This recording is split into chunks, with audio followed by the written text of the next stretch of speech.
ఇప్పుడు పాము కాటు గురించి తెలుసుకుందామండి.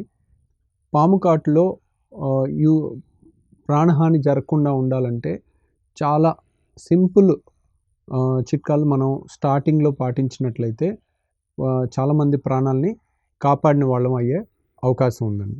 సో, అది ఎలాగో చూద్దాం ఇప్పుడు. ప్రపంచంలోకెల్లా అత్యధికమైన పాము కాట్లు గుర గురయ్యేది భారతదేశంలోనేనండి. ఎన్నో లక్షల మంది పాము కాట్లకు గురవుతుంటారు. దాంట్లో చాలామంది ప్రాణాలు కోల్పోతుంటారు. సో, ఈ పాము కాటు జరిగినప్పుడు మనకి ముఖ్యంగా తెలుసుకోవాల్సిన వాస్తవాలు, ఫ్యాక్ట్స్ ఏంటి? అంటే ఫర్ ఎగ్జాంపుల్ మనకి పాము కరిస్తే మొత్తం 4000 రకాల పాము స్పీషీస్ ఉన్నాయి. ఆ 4000లో 1000 రకాలు పాయిజనస్ అయితే 3000 రకాలు నాన్ పాయిజనస్. అంటే మనకి విషాన్ని తయారు చేయని పాములు. అంటే అవి కుట్టినందువల్ల మనకి ఏ విధమైన ఇబ్బంది ఉండదు. కానీ పాయిజనస్ స్నేక్స్ అంటే 1/3 నుంచి 4 వంతులు మనకి 4వ వంతు పాయిజనస్ స్నేక్స్ ఉన్నాయి. ఇవి పొరపాటున ఒక్కోసారి చాలామందికి చీకట్లో పాము కుట్టి ఏ పాము కుట్టిందో కూడా తెలియదు. అలా అని మనకి ఏం అవ్వలేదంటే మంచిదే.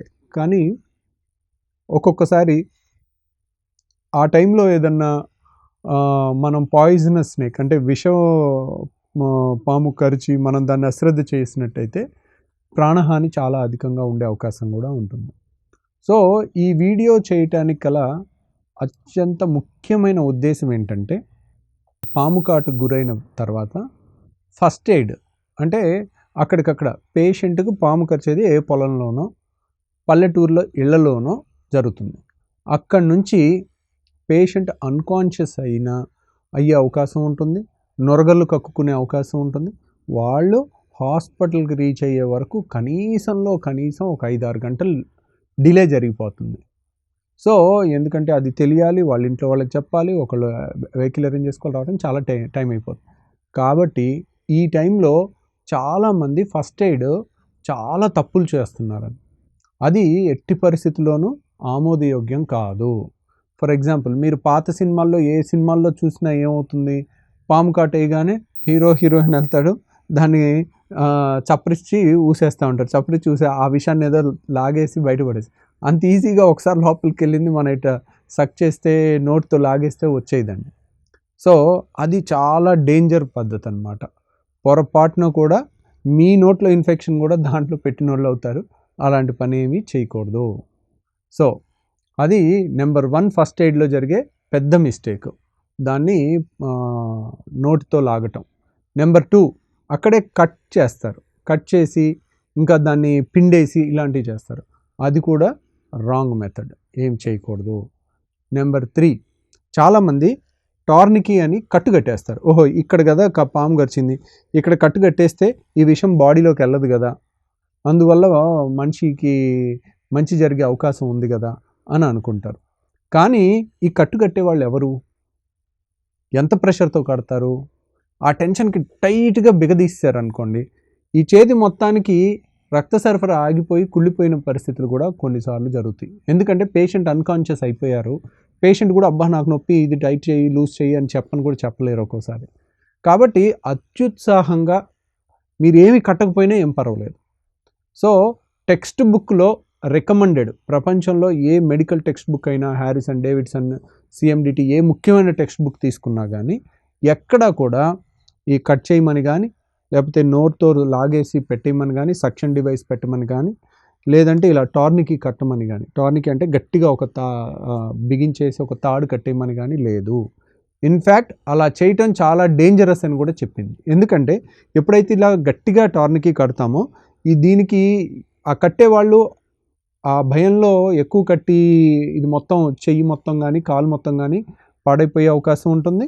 రెండో డేంజర్ ఏంటంటే ఇది కట్టుంచి హాస్పిటల్కి వెళ్ళిన తర్వాత కానీ ఎప్పుడైనా తీసినా దారిలో అది లూజ్ అయినా లేకపోతే దారిలో తీసేసినా ఒకేసారి ఆ విషయం అంతా ఒకేసారి రిలీజ్ అయ్యే అవకాశం కూడా ఉంటుంది. సో, టెక్స్ట్ బుక్లో యూజువల్గా ఈ పాము కరిచినప్పుడు మనకి ఆ విషం అనేది మాలిక్యులర్ వెయిట్ ఎక్కువగా ఉంటుంది. మాలిక్యులర్ వెయిట్ ఎక్కువగా ఉంటుంది కాబట్టి వెంటనే క్యాపిలరీస్ ద్వారా మన రక్తంలోకి వెళ్ళిపోదు. ఇది ఖచ్చితంగా అన్ని పాము టాక్సిన్స్ అన్నీ కూడా, వెనమ్ అంతా కూడా, విషం అంతా కూడా పరిశోధన చేస్తే ఇవి పెద్ద పెద్ద మాలిక్యులర్ వెయిట్ ఉన్నవి.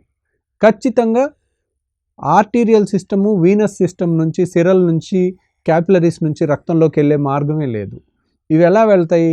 లింఫాటిక్ సిస్టమ్ ద్వారా వెళ్తాయి. అంటే పెద్ద పెద్దవి లింఫాటిక్ సిస్టమ్, లింఫ్ నోడ్స్ అంటారు. మనకి బిళ్ళల్లా కాస్తాయి. ఇప్పుడు కాలుకి దెబ్బ తగిలితే గజ్జల్లో మనకి బిళ్ళలు కడతాయి, చేతికి దెబ్బ తగిలితే చంకల్లో బిళ్ళలు కడతాయి. అవి లింఫాటిక్స్ అన్నమాట. సో ఆ లింఫాటిక్ సిస్టమ్ ద్వారా స్లోగా వెళ్తుంటుంది. ఆ స్లోగా పైకి వెళ్ళే విషయాన్ని లింఫాటిక్స్ అంటే అవి ఎప్పుడు స్పీడ్గా వెళ్తాయి అంటే ఎక్కువ కదలికలు ఉంటే ఎక్కువ స్పీడ్గా వెళ్తాయి.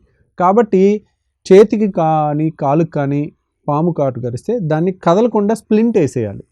అంటే ఒక కర్రముక్కలా పెట్టి పైన ఒకటి కింద ఒకటి, ఆ చేతిని ఎక్కువ కదిలించకూడదు. అంటే ఇలా కదిలించడం కానీ, కాల్ని ముడవటం చాపటం కానీ అలా చేయకుండా కదిలించకుండా ఉంటే ఆ విషయం అక్కడే ఉంటుంది, అంత తొందరగా వెళ్ళదు.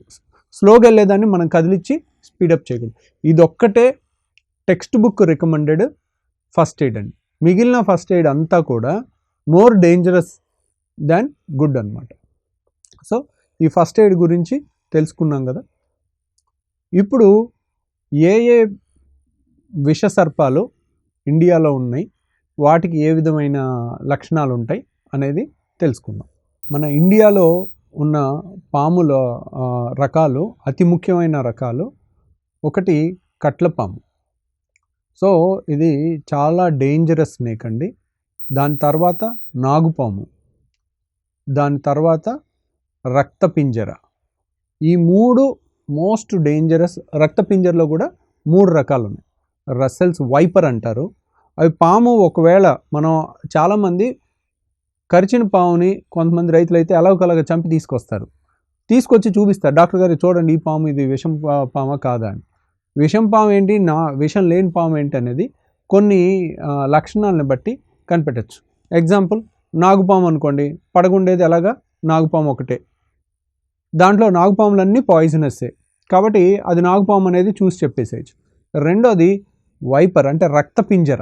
రక్తాన్ని గడగట్టించేది మొత్తం ఆపేసి మన బాడీలో రక్తం అంతా రక్తస్రావం అయిపోయి చనిపోతారు. అందుకే దాని పేరే రక్తపింజర అని పెట్టారు. ఎవరు మన పూర్వీకులు ఎప్పుడో రక్తపింజర అని పెట్టారు. దాని కరిస్తే అలా రక్తం క్లాట్ అవ్వకుండా ఎక్కడికక్కడ రక్తస్రావం అయి చచ్చిపోతారనమాట. దాని రక్తపింజరని చూసి వెంటనే కనిపెట్టవచ్చు. ఎందుకంటే రక్తపింజర తల చూసినట్టయితే ఇలా ట్రయాంగులర్ లాగా ఉంటుంది, అంటే ముందు సన్నగా వెనకాల వెడల్పుగా ఉంటుంది అనమాట. సో అది మీకు ఈ బొమ్మ చూడగానే అర్థమైపోతుంది. ఆ రక్తపింజరలో 3 రకాలు ఇండియాలో చాలా ఎక్కువ ఉన్నాయండి. 3 చాలా డేంజరస్. 3 రక్తస్రావం ద్వారా మన బాడీ కోయాగులేషన్ సిస్టమ్ కానీ, తర్వాత దాంట్లో కిడ్నీస్ ఫెయిల్ అవటం వల్ల కానీ ఇలా చనిపోయే అవకాశం ఉంటుంది. కట్లపాము అనేది కూడా చాలా కామన్ అండి. యాక్చువల్గా ఎక్కువ పాము కాట్లు కట్లపాముతోనే జరుగుతుంది. కట్లపాము కూడా నాగుపాము అంత డేంజరు. దాని మీద చారలు ఉంటాయి ఆ పాము మీద, కట్లపాము మీద. అది కూడా చాలామంది పాముని తీసుకొస్తే డాక్టర్లు కనిపెట్టగలుగుతారు. సో చాలాసార్లు పాముని తేలేము, కాబట్టి మనం పేషెంట్తో మాట్లాడే లక్షణాలను బట్టి, అంటే పేషెంట్ కాన్షియస్నెస్ తగ్గుతుందా, పేషెంట్ కదలికలు తగ్గుతున్నాయా, బ్రీతింగ్ స్లో అయిందా, ఆక్సిజన్ డౌన్ అవుతుందా, లేకపోతే ఎక్కడైతే పాము కరిసిందో అక్కడ రక్తస్రావం అవుతుంటే రక్తపింజర అయ్యే అవకాశం ఉంటుంది. వేరే వాటికి అంత రక్తస్రావం అవ్వదు. అక్కడ నల్లగా కమిలిపోయిందా, కింగ్ కోబ్రాలో అయితే అలా కమిలిపోయే అవకాశం ఉంటుంది. సో అనేది ఈ లక్షణాలను బట్టి ఒక చూచాయిగా ఒక అంచనాకి రావచ్చు అన్నమాట. ఫస్ట్ ఎయిడ్లో ఏం చెయ్యాలి ఏం చేయకూడదు అనేది తెలుసుకున్నాం కదండి.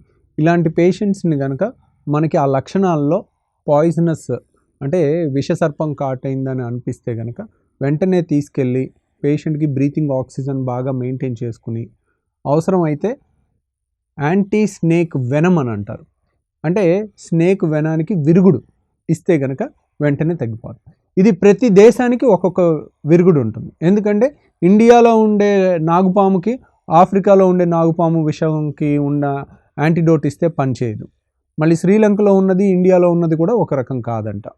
సో ఏ దేశంలో ఉన్న విషాల సర్పాలకి అనుగుణంగా రీసెర్చ్ చేసి ఆ విషాన్ని తీసి ఒక గుర్రానికి ఎక్కించి దాంట్లో యాంటీబాడీస్ తయారైతే ఆ యాంటీబాడీస్ని తీసి మళ్ళీ మనిషికి ఎక్కిస్తారనమాట. సో అలా మన ఇండియాలో ఉన్న విషసర్పాలన్నిటి విషాన్ని శాంపుల్స్ తీసి అప్పుడప్పుడు గుర్రాలకు ఎక్కించి దాంట్లో యాంటీబాడీస్ తయారైతే వాటిని ప్యూరిఫై చేసి ఒక యాంటీ స్నేక్ వెనమ్ అని తయారు చేశారు. అది మనకి పాయిజనస్ స్నేక్ అయితే దాంట్లో కట్లపాము, నాగుపాము, రక్తపింజర మూడిటిది కలిపి పెట్టారనమాట. కాబట్టి ఇంకా అదొకటి ఇస్తే చాలా వరకు ఆ విషం బయటికి వెళ్తూ ఉండేది. మనం డైరెక్ట్ రక్తంలో యాంటీ వెనమ్ ఇచ్చేస్తే ఇది వెళ్ళి యాంటీబాడీస్ వెళ్ళి దాన్ని మూసేస్తుంది అనమాట, దాన్ని బ్లాక్ చేసేస్తాయి. అది బాడీలోకి రాలేదు. వెంటనే యాంటీబాడీస్ అయితే ఎప్పుడైతే దాన్ని వెళ్ళి బ్లాక్ చేస్తుందో ఇంకా అది డిస్ట్రాయ్ అయిపోతుంది అనమాట.